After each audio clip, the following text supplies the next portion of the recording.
Good day everyone. I'm Revati Rajchandran and my friends Gilbashini Ravichandran. We're going to explain about social influence. Okay, let's we see our context. Okay, today our context is conformity, compliance, obedience, and unintentional social influence. Okay, what is social influence? Social influence is any change in behavior, emotion, and thinking that is caused by other individuals, even if they are present in only imagined, expected, or implied. Um, this also include the interpersonal processes that lead to change in behavior, emotion, or thinking. In short, we can say social influence is how people change their minds.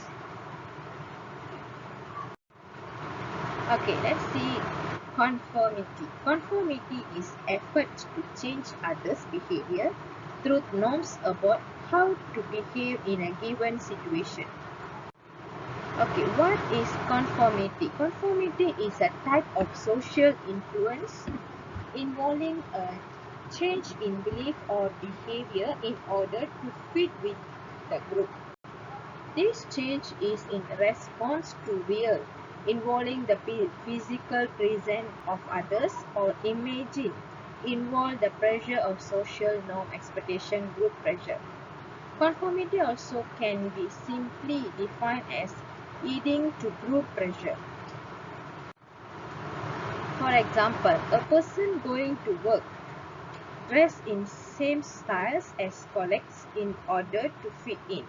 A college student take drug because they don't want to appear boring when all their friends are doing it. They just follow their friends.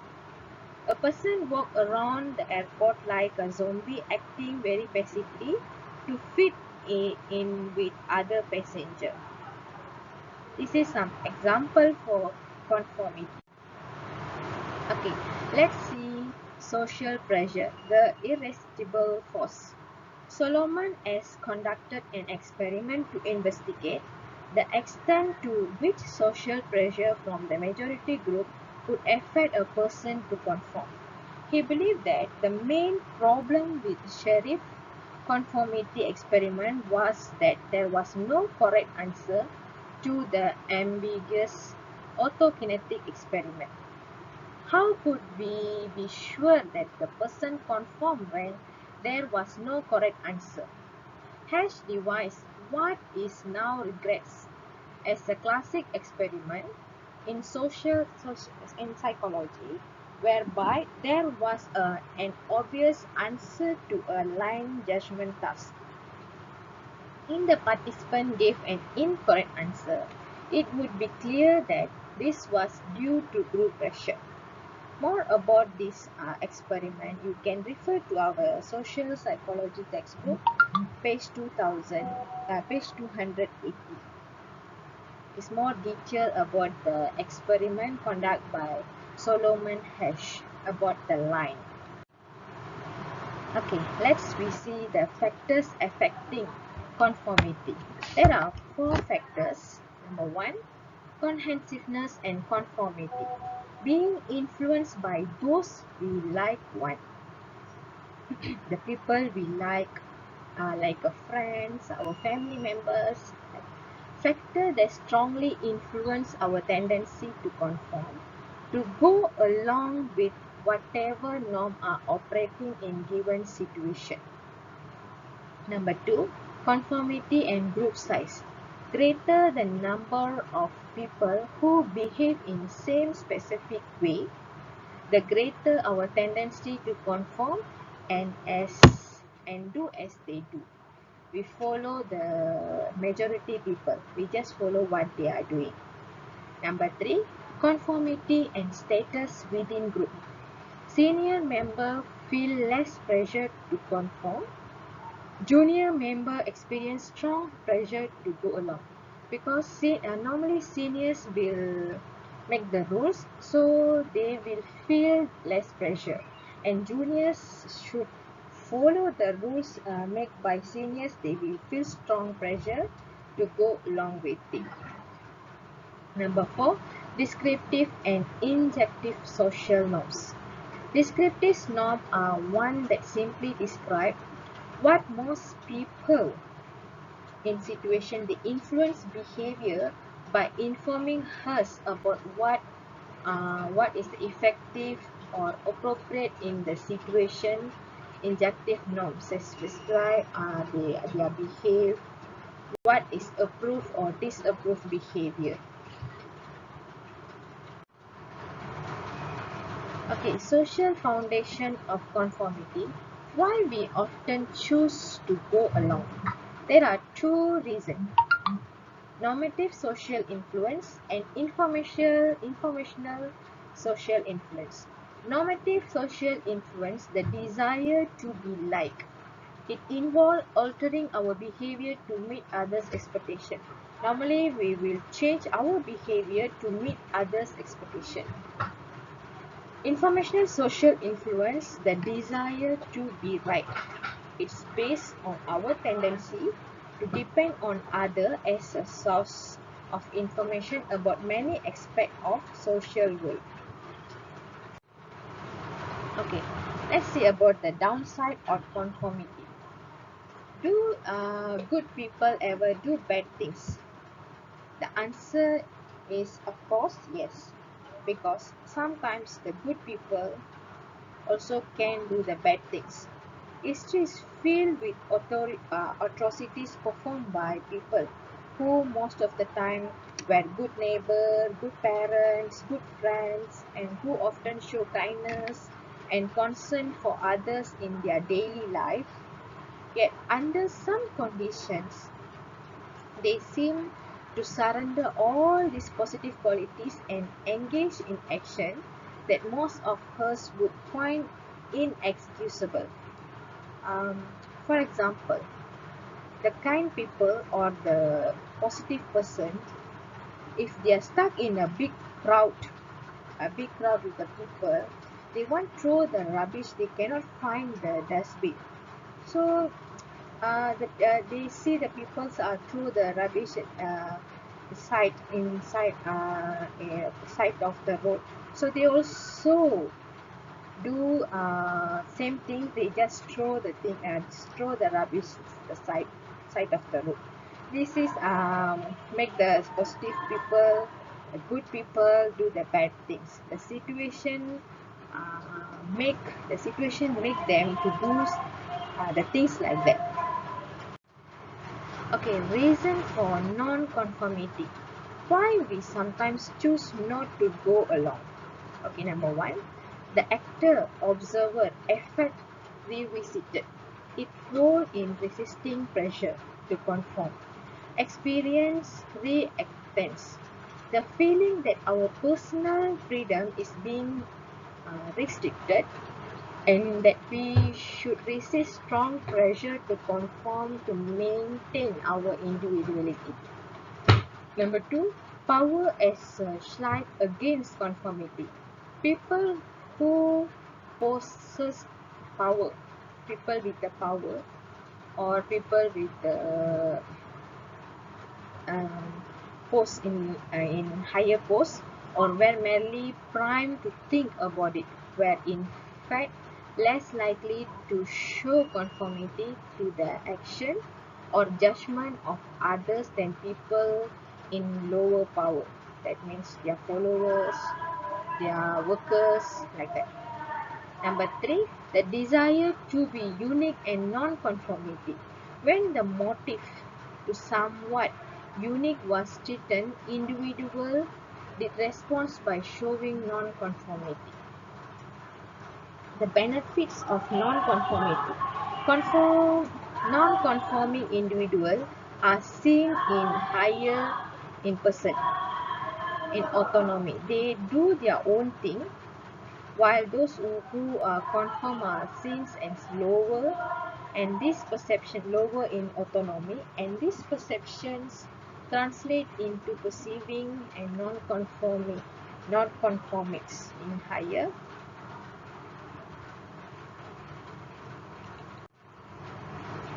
Okay, minority influence, does the majority always rules? Actually, social influence comprise majority influence, conformity, that we'll call conformity, and minority influence. Majority influence, how a larger group influence a individual or smaller group. Minority influence is when individual or small group influence a larger group. Okay, now let's see compliance. Forgetting other to say yes to to your request or our request. Okay, compliance is the lowest level of social influence. This is when an individual does what is directly requested of them. The individual goes along with what's expected in public but hold different view in private. They will follow the public but they also still stick with their own private views. This type of social influence is short-lived and the behavior usually stops once the individual is not monitored. They will follow the public or the other person, but when they are never monitor or never uh, ask them to do, they will stop the behavior and they follow their individuality. The underlying principle of compliance. There are 6 principles. Number 1, friendship and liking. In general, we are more willing to comply with requests from friends or from people we like than with requests from stranger or people we don't like. Be more willing to compile our friend requests or our family members requests uh, than others people we don't like or stranger. Number 2, commitment and contingency. Once we have committed ourselves to a position or action, we are more willing to comply with the requests for behavior that are consistent with this position or action that with requests that are inconsistent with it. Number 3, scarcity. General we value and try to secure outcome or object that are scarce or decreasing in availability. As a result, we are more likely to comply with requests that focus on scarcity that than one that make no reference to this issue. Number 4, reciprocity. We are generally more willing to comply with the request from someone who has previously provided a favor or concession to us than to someone who has not. Normally, we will help the person who already helped us, who willing to help us in critical situation or any situation, so we also willing to do the same thing. Compare with the person who does not help us, we feel obligated to pay people back in some way for what they have done for us. Social validation. We are generally more willing to comply with the request for some action if this action is consistent with what we believe people similar to ourselves are doing for thinking. We want to be correct, and one way to do so. Authority. In general, we are more willing to comply with requests for someone legitimate authority. A simple appear to do so. Okay, let's we see about compliance tactics. Number 1, friendship or liking. Flattery or praising others in some manner are one of the best way. It may involve praising someone close to this individual, his or her children, spouse, or even pet. Number 2, improving one's own appearance, dressing style, hairstyle, and so on. Normally, they follow the friends' hairstyle, the friends' dressing styles, the cliques' dressing styles, like that. give off many positive non-verbal cues, and doing small favor to target person. For example, carrying his bag, dropping him and each other. Okay. Tactics based on commitment or consistency. Foot in the door. Small requests followed by larger one. For example, person or organization offer a free sample of various goods, food, and each other, hoping that once they accept and use this gift, they will buy more.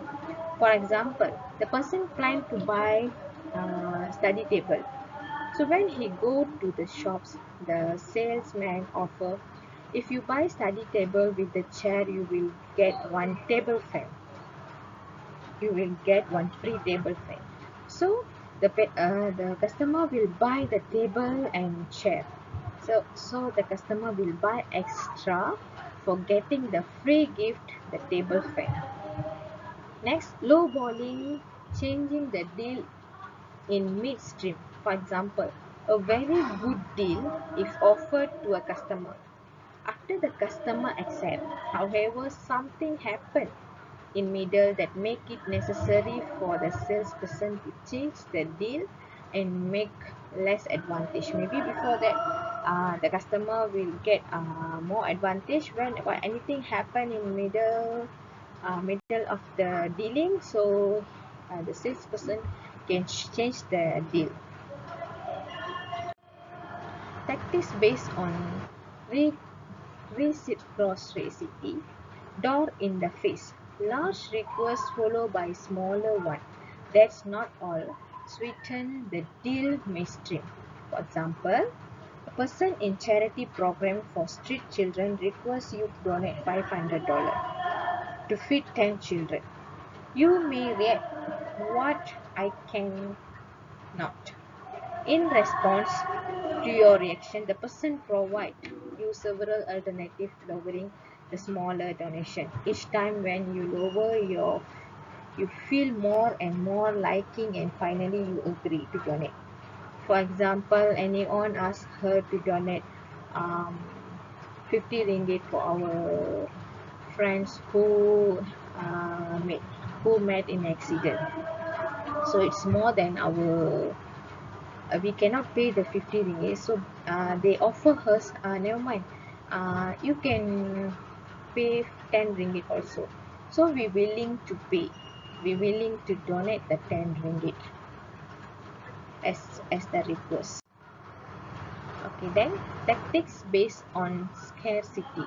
Playing hard to get, suggesting item and scarce, valuable, deadline technique, limited time to buy. Okay, factor that influence compliance. People are more likely to comply when they believe that they share something in common with the person making the request. The likelihood of compliance increases with the number of people present. Being in the immediate presence of a group make compliance even more likely. Why we underestimate our likelihood of success in gaining compliance. Person making a request for compliance focus on cost to target person of saying yes for the request, underestimate their success in gaining compliance. In other words, person has to comply to say yes, focus on cost of saying no, increase rate of compliance to avoiding seeming unfeeling or selfish. Good evening, everybody. Next, I would like to continue about the obedience. A person directly order one or more others to behave in specific way that we call obedience. Obedience in psychology, it's a type of social influence where the pressure does not come from a peer, but rather than seems it from an authority figure who directly instruct or give order. Usually, this authority figure have the power to punish or disobedience, they have legitimate authority. Depending on whether the individual is one taking or giving the others orders, they are either identifying with the playing with others. That is obedience in psychology. Obedience is still a powerful form of social influence. This is an example. In a recent replication of Milgram's famous research, high proportion of both men and women obey the experimental command to deliver a shock to an innocent victim. They continue even after the victim asked to stop the study, and even if they saw another person, a model, refused to obey. So this is the chart over here. First one is about continue after 150 volts. It's high opportunity continue to obey even after the learner asked to be released. For this, men are 66.7 percentage, the women are 72.7 percentage. So the clearly here is the woman is high percentage of obeying. Next is high proportion continue to obey even after seeing another person refuse to obey is man is 54.5 percentage and woman is 68.4. So they continue even model disobey. Okay. Why destructive obedience is occur? People in authority often have visible signs of their status and also their power. Even more, at last, a fast pace giving the people involved little chance to consider their option.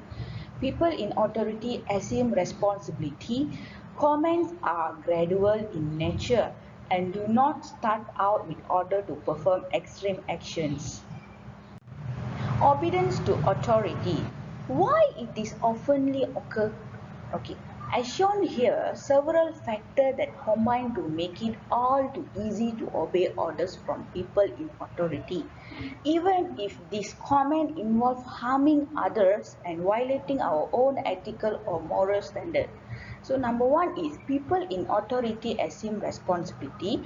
Number two, people in authority often have visible sign of their status and also their power. Third is comments are gradual in nature and do not start but with order to perform extreme action. The last one is even the move at fast pace giving the people involved little chance consider their options.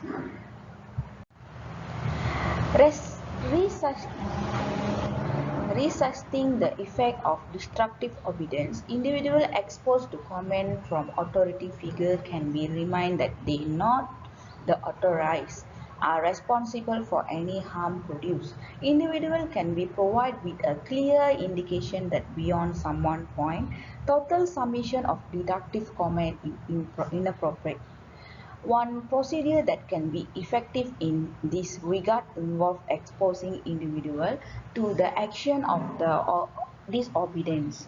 Models people who have refused to obey an authority figure's command. Individuals may find it easier to resist influence from authorities. They ask questions to expertise and motive of this figure. Simply knowing about the power of authority figures to obedience may be helpful in itself.